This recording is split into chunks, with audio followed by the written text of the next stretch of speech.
A couple of things I forgot to mention in the video that I posted yesterday, and one of them was that Bob Lazar, Bob Lazar, famously telling the world that he'd been working on reverse engineering an alien spacecraft propulsion system. Doesn't want to know anything about this this new hearing, the one that's happening. I don't know. It's about 11 or 12 o'clock tonight, my time here in Western Australia. So I won't find out about it until tomorrow, probably. Well, certainly, in fact. So Bob Lazar has said he doesn't want to know anything about it. Now, because obviously because, personal opinion, I think he's a fantasist. I think all of it is complete and utter rubbish. But you would think someone like Bob Lazar would grasp the opportunity to have his claims officially verified. They could say, yeah, okay, Mr. Lazar was a part of the program. We do, have these things that stashed away somewhere, and we've had people, including Mr. Lazar, working on the reverse engineering of them. You would think he would grab that opportunity with both hands, wouldn't you? But oh no. No. Give you a chance to prove what you're saying, Mr. Lazar. Oh no, God, no, we can't have that. He runs away and hides under the table. So I think it's pretty safe. I've always said, the impression I got from Bob Lazar was that it was all complete and utter rubbish. His explanations of how everything worked were complete and utter rubbish. And I've always written him off as a fantasist. But there's quite a few people out there that do think, that he's got, that what he's saying is true. And I think this proves conclusively that Bob Lazar, as Eric Davis himself said, made up the entire cockamamie story. I do like it when there's a bit of infighting between these flying saucer ET piffle peddlers. Now remember, Eric Davis, the big name here, he's the one that filled Grush in, gave him the picture with regard alien spacecraft being reverse engineered. Before that, even though Grush had access to all these special access programs, and he worked for the, what was it, the some sort of aerial reconnaissance outfit, he had no idea any of this was going on until Eric Davis told him. And I strongly suspect, what did I say yesterday about living near an airport? Actually, there's two. There's a small one sort of over towards the coast, which is where this is going. It's a prop plane. And there's a big one, a big international and domestic airport in the other direction over there. But that's a bit far enough away that we don't hear those planes.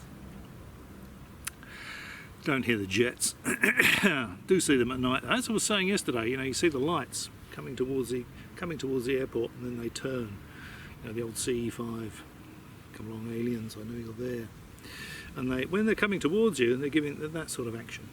It's sort of they're not perfectly stable in the sky, because as the aircraft descends down into the lumpier air, the denser air, they sort of bounce around a little bit as they come into land, and they give it a bit of that. It does really look quite strange, because they are very bright, those landing lights. But that's going to be the CE5 gag. Just done in the desert. Where was I? Oh yeah. So Eric Davis was the one that pointed Grush at the UFO ET phenomenon.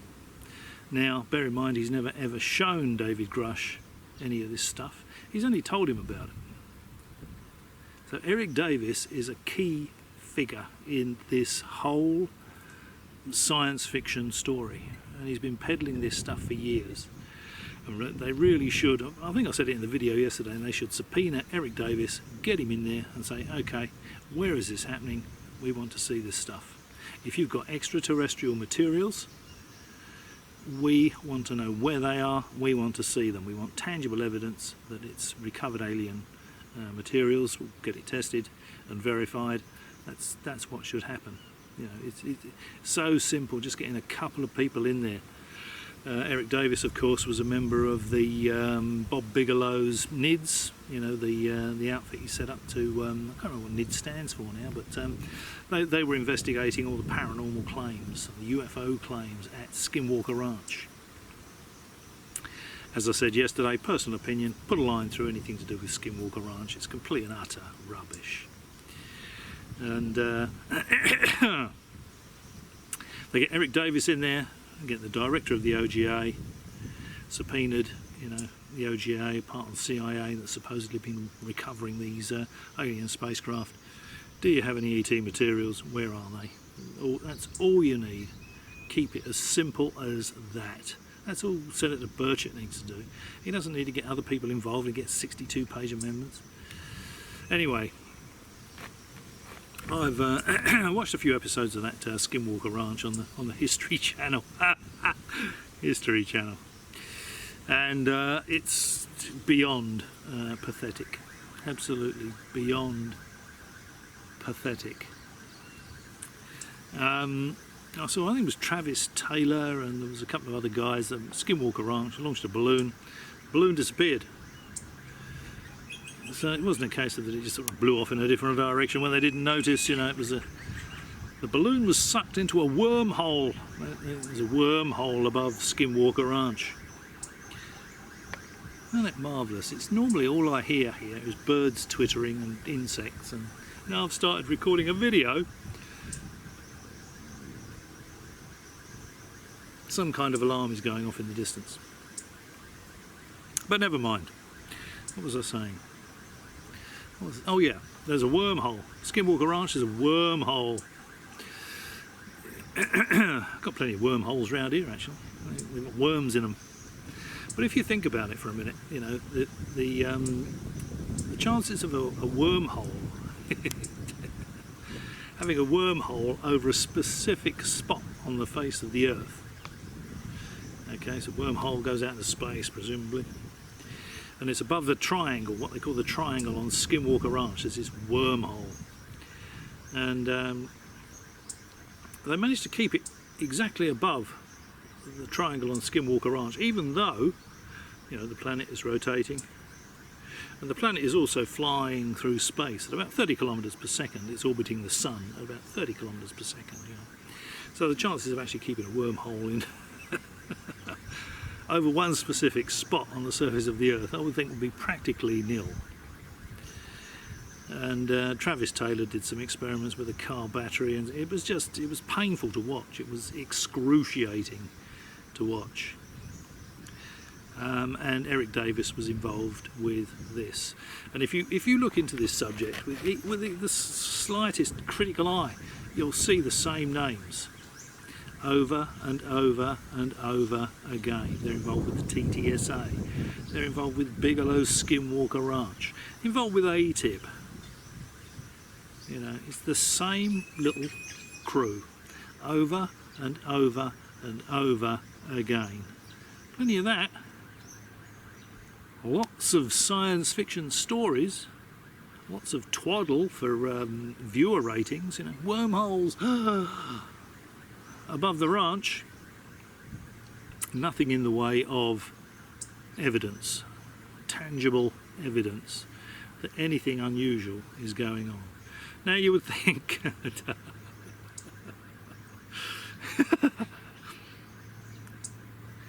you would think that if Skinwalker Ranch was infested with dino beavers,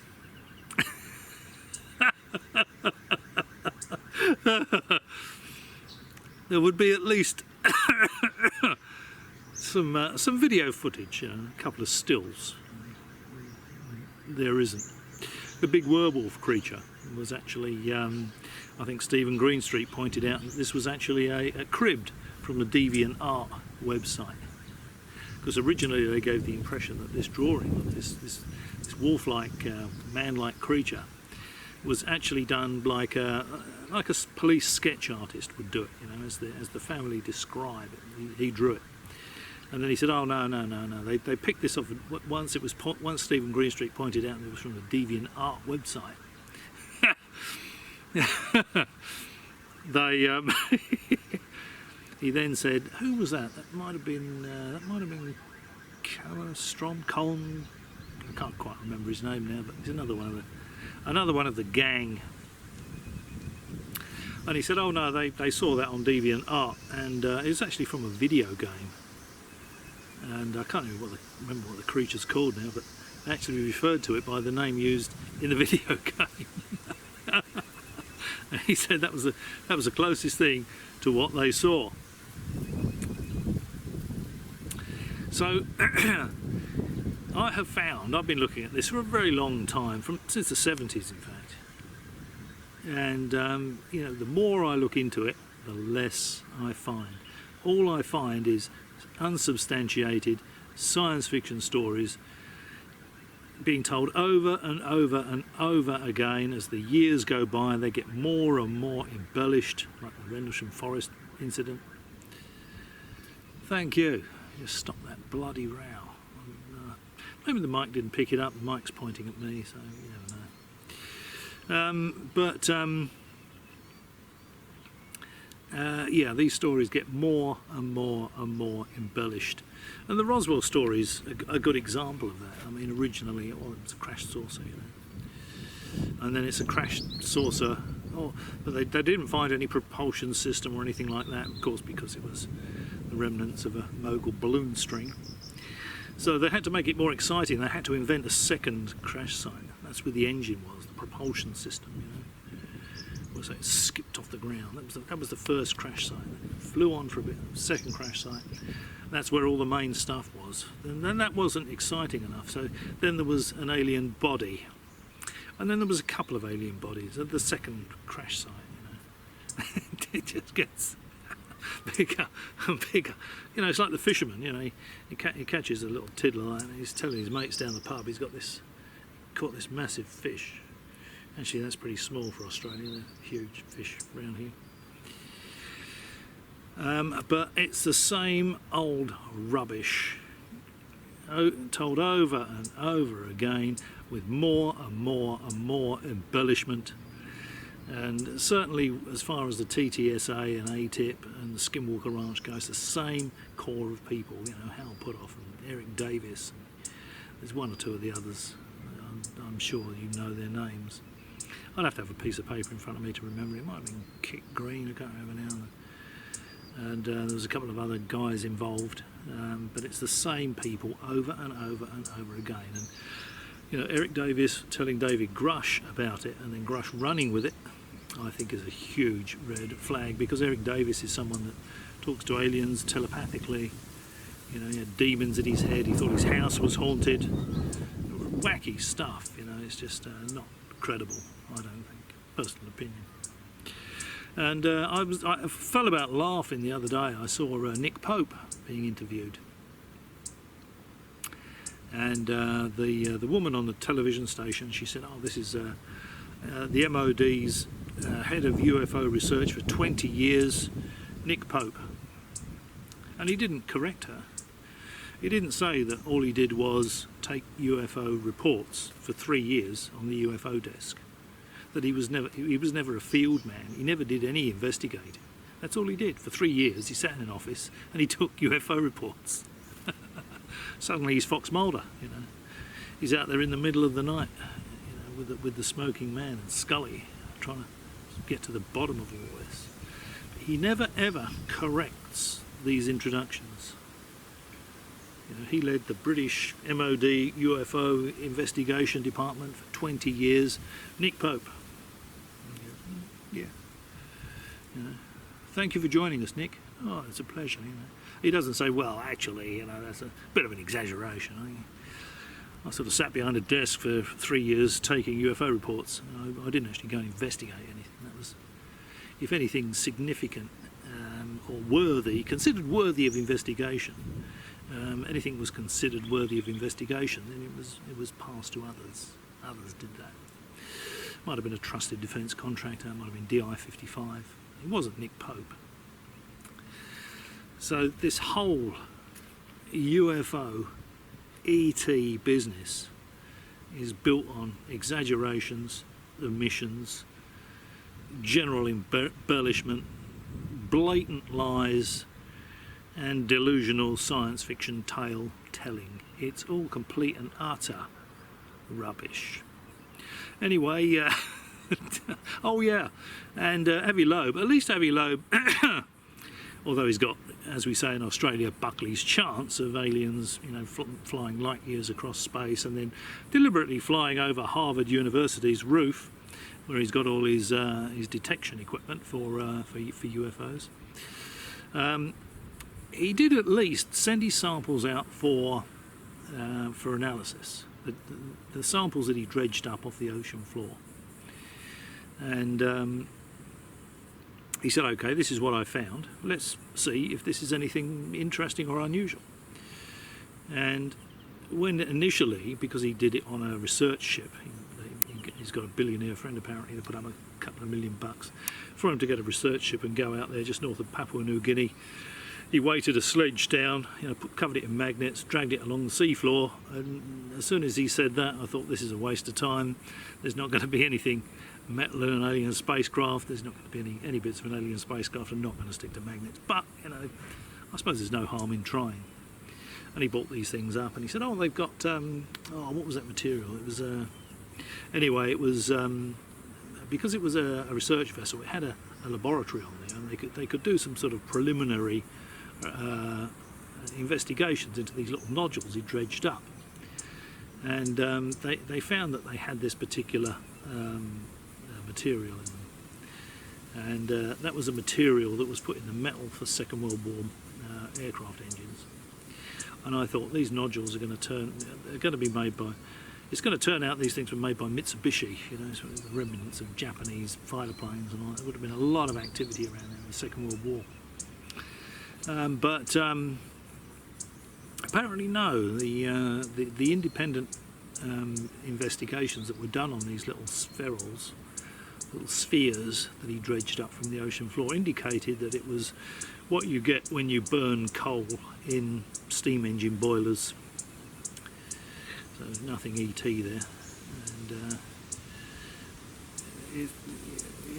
there would have been a lot of steamships around, especially during the Second World War, just doing ash dumps over the side, and even after the Second World War probably, and that's what he's dredged up. But at least, you know, I think he is actually saying, well, you know, coal ash is not magnetic. But then, you know, another scientist said, well, actually, it is, you know. And there was quite a detailed report on it, and what's in it and why it's actually magnetic, why it would stick to a magnet.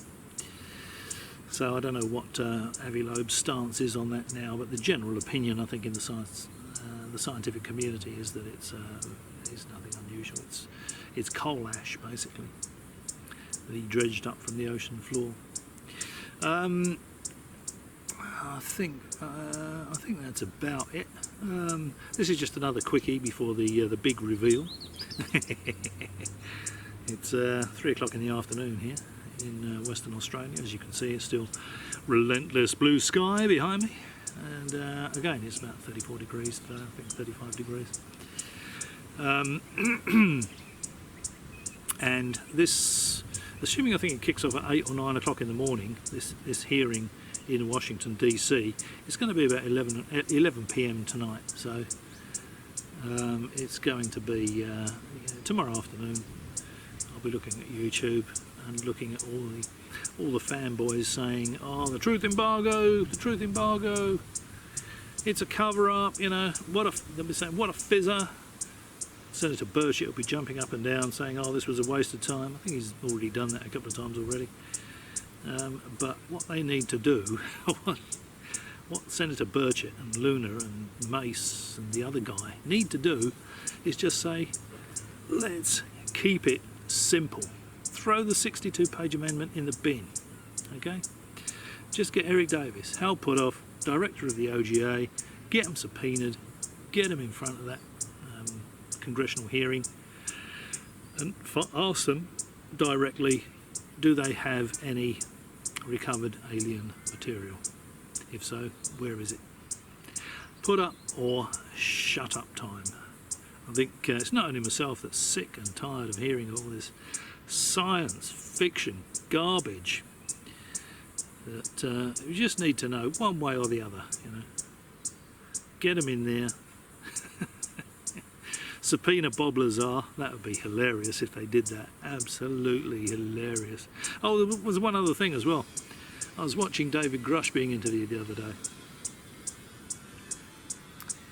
and the interviewer said to him, these whistleblowers that you know that have got first-hand experience with these ET materials, why won't they come forward and talk to us, you know, as you have? And he said, well, they fear for their lives. So she said to him, well, why have you come forward? Why are you talking to us? And he said, well, I did that for my own protection.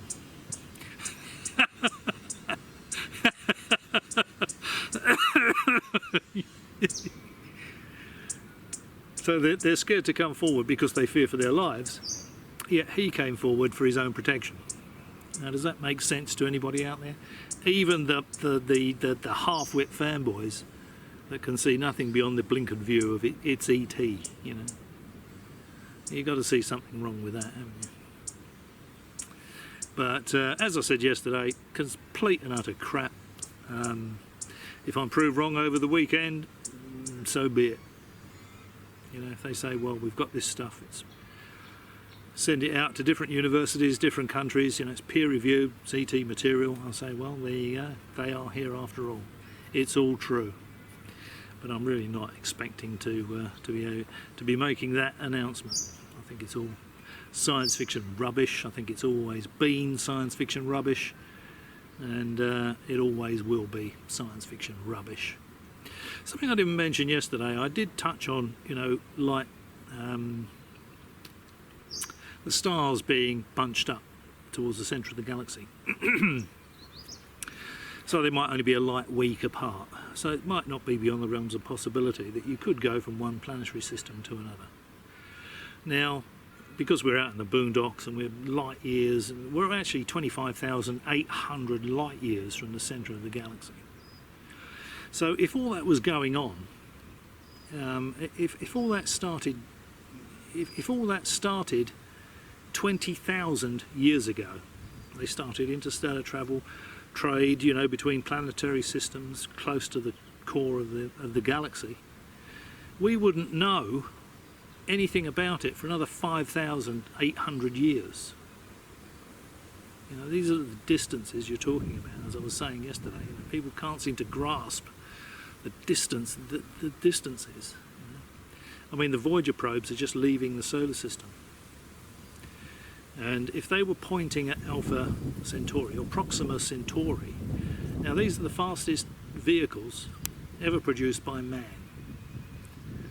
And I can't remember how fast they're going now, but it's very, very fast. Okay, it's I think they're a lot faster than Apollo. Apollo was 25,000 miles an hour. These things, I think, are probably double that. But if they were leaving the solar system on their way to Proxima Centauri, which is the nearest star to us, 4 light years away, they wouldn't get there for another 70,000 years. You know, this is, and that's a local star. That's in our backyard. 4 light years. You know, it's galactically speaking, that's the corner shop. And it would take the Voyager probes 70,000 years at their current velocity to get there. That's how hard flying around the galaxy is. The chances of getting into the galactic centre, 25,800 light years away, I would say is nil. Whether, I think they've been, SETI and different people have been pointing their dishes straight at the galactic core. And I've often wondered why they didn't do that in the past, you know, because it seems to me pretty obvious that you point your radio telescope at the galactic core and you're gonna see more stars than if you look anywhere else in the galaxy. But as I say, you know, if they've been doing interstellar trading for 20,000 years, we wouldn't find out about it for another 5,800 years, because They're 25,800 light years away. So they're probably out there. There's probably someone making a video right now, you know, on a planet going around one of the stars closer to the galactic core. But, you know, no one's going to see his videos on YouTube for another 25,800 years, assuming that he or she posts the video this afternoon.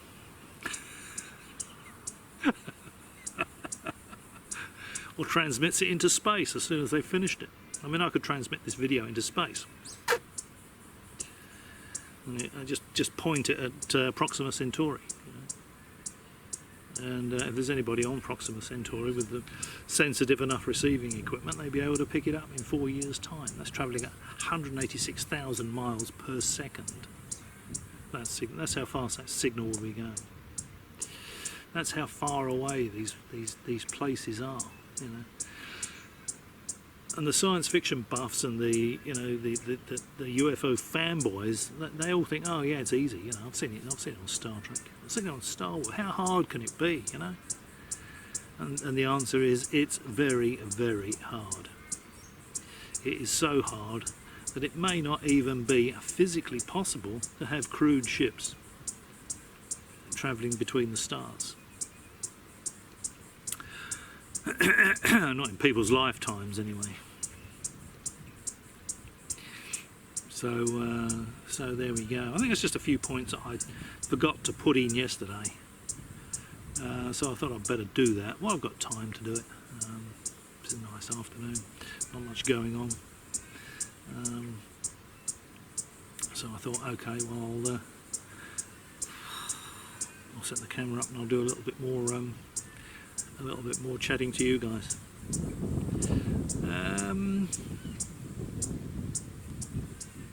If anything unusual happens over the weekend, I'll be doing another video.